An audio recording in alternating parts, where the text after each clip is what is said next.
Perk, Anthony Davis was enormous, which is another reason I hate small ball, because I'm looking at the Warriors going, what are they supposed to do? Perk, what are the Warriors supposed to do against Anthony Davis? They can't do nothing.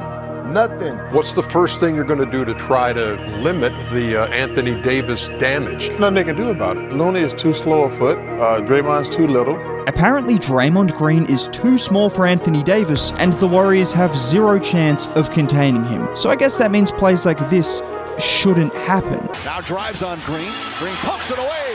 Comes up with a steal. And it's more than just forcing turnovers. Since Draymond took the challenge of guarding AD in the second half of Game 1, Davis has scored 18 points on 7 of 20 shooting, and the physicality of Draymond has given him all sorts of problems. But before we talk more about Dre's generational defense, right here in this list is every single Steph Curry playoff game so far this season. And as you can see, he is averaging a ridiculous 31 points on great efficiency. But what if I were to tell you this game right here was his second best game of the playoffs? Yes, his lowest scoring game. Now you probably think I'm referring to the 12 assists.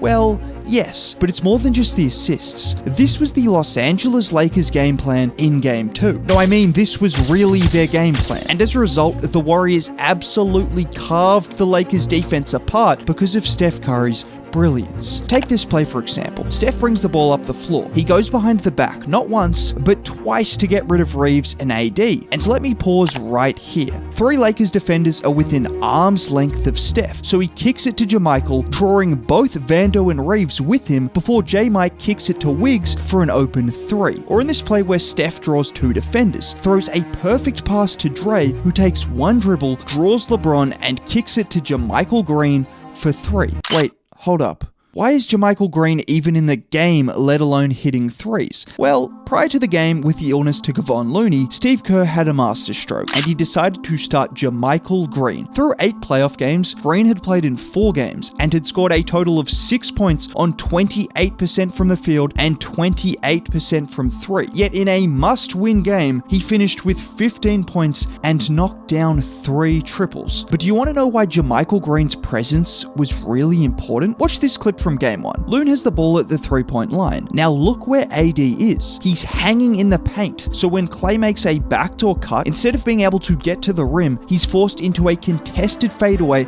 because Davis is lurking there. So in Game 2, the Warriors had to come up with a couple of solutions. One of those included JaMychal spotting up in the corner, and the other included Steph Curry controlling the ball more, which forced AD further up the floor because, well, you can't play drop coverage against Steph Curry. And this is where the combination of Steph, Dre, and JaMychal were able to take away the Lakers' best defensive weapon. But forget about all of that for a second. Can we just appreciate that in a must-win game, these 3 guys all performed again. 2 33-year-olds and a 35-year-old still dominating playoff games. And what I can never get over with this trio is how they all affect the game in different ways. I talked about Steph, and we'll talk about Dre more, but Klay's second quarter changed this entire game. The Dubs ended the first quarter trailing 26-33. Over the next 12 minutes, Klay Thompson played the entire second quarter, hitting 4 threes, scoring 14 points, and recording a plus 18 in those minutes. And he did this 2 ways, getting out in transition and taking advantage of AD camping in the paint. Like here off an inbound, Klay gives it to Draymond. The Warriors set 2 screens on Klay's man, and instead of settling for a mid-range shot,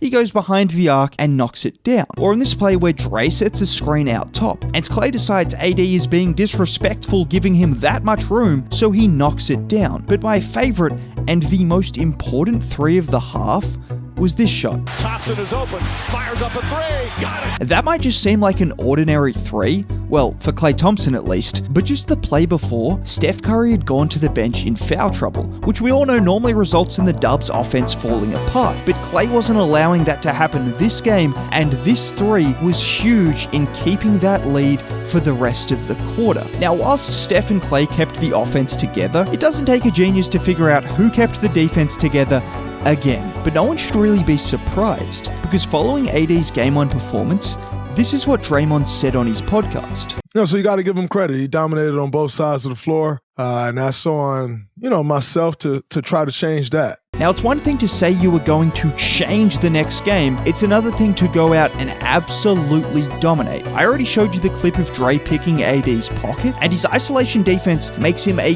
great defender. But what makes him one of the greatest defenders of all time is the fact he's always in two places at once.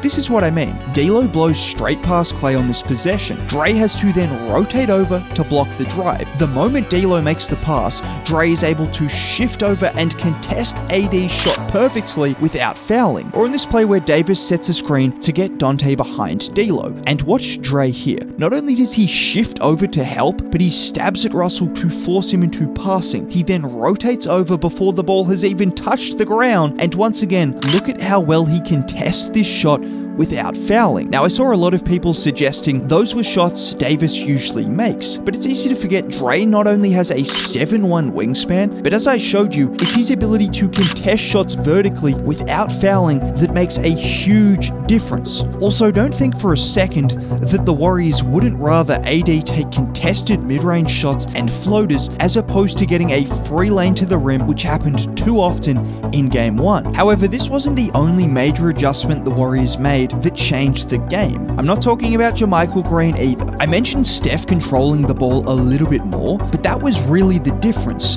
Not only did he have countless hockey assists by doing it, but he also had 12 regular assists, which included a ton in the pick and roll, and this one in particular, I mean, you can see it for yourself. I don't think I even need to explain it. This is Jared Vanderbilt and Anthony Davis surrounding him, boxing him in, yet he's toying with them just to the point where he can create a wide open lane for Looney. I mean, Andre Iguodala's reaction says it all. And in addition to his playmaking, another thing that makes Steph so hard to guard when he has the ball in his hands is his ability to move after he gets rid of it. Steph has D'Lo on an island. He gets straight past him. AD helps over, so Steph kicks it to Dre before relocating for three. And this isn't just useful for Steph, this is how you punish the Lakers for sagging off the Dubs non-shooters. It's just natural that people are more likely to lose concentration on a give-and-go play, and that's what Steph Curry has been taking advantage of for his entire career. But enough about these old guys. Can we show some appreciation to the forgotten youngster? Paul, Kuminga, and even Wiseman have often taken the spotlight, but in these playoffs, Moses Moody